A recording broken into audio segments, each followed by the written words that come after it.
सोलापूर महानगरपालिकेच्या 2026-27 या आर्थिक वर्षासाठी 1449,71,93,401 रुपयाचे अंदाजपत्रक सोमवारी सर्वसाधारण सभेत मंजूर करण्यात आले।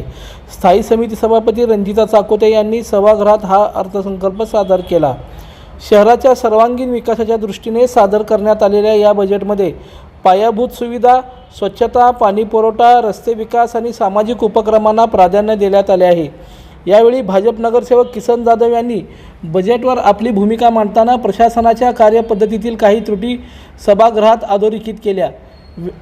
महापौर विनायक कोंड्याल, उपमहापौर ज्ञानेश्वरी देवकर, शहर अध्यक्ष रोहिणी तडवळकर, सभागृह नेते नरेंद्र काळे आणि स्थायी समिती सभापती रंजिता चाकोते यांच्या नेतृत्वाचे कौतुक करत त्यांनी हे बजेट सोलापूरच्या प्रगतीसाठी महत्त्वपूर्ण ठरेल असा विश्वास व्यक्त केला।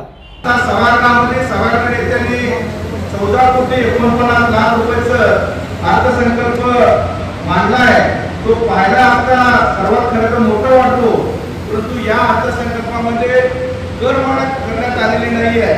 की नागरिकांसाठी सकारात्मक असलं तरी उत्पन्न वाढीसाठी प्रशासनाकडून धोरणाचा अभाव स्पष्टपणे जाणवतो।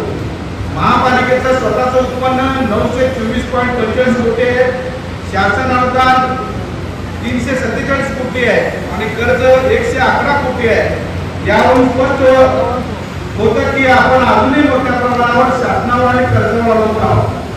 स्थानिक स्वराज्य संस्था स्वयंपूर्ण होण्यासाठी विविध मार्गाचा अवलंब करणे, त्याच्या उपाययोजना शोधणे व अंमलात आणून आवश्यक त्या बाबी करून प्रशासनानं कर वसुली करून आपल्या महापालिकेचं उत्पन्न वाढवणं आवश्यक आहे।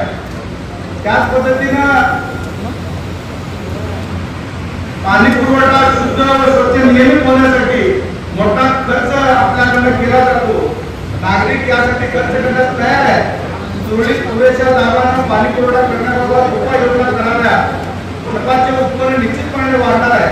कचरा संकलनाबाबतीत घनकचरा व्यवस्थापन अंतर्गत महापालिकेच्या वतीने कचरा संकलन करण्यासाठी गाड्या खरेदी केलेल्या आहेत। मक्तेदाराकडे वाहनाची सुविधा आहे, परंतु कचरा वेळेवर उचलला जातो, संकलित केला जातो, परंतु काही ठिकाणी अपवादात्मक ठिकाणी संकलित केलं जाऊ शकत नाही। त्यामुळे परिसरातील नागरिक नाराज आहे, अस्वच्छता निर्माण होत आहे। मक्तेदाराकडून कचरा संकलन करण्याचं काम घरोघरी जाऊन केलं पाहिजे।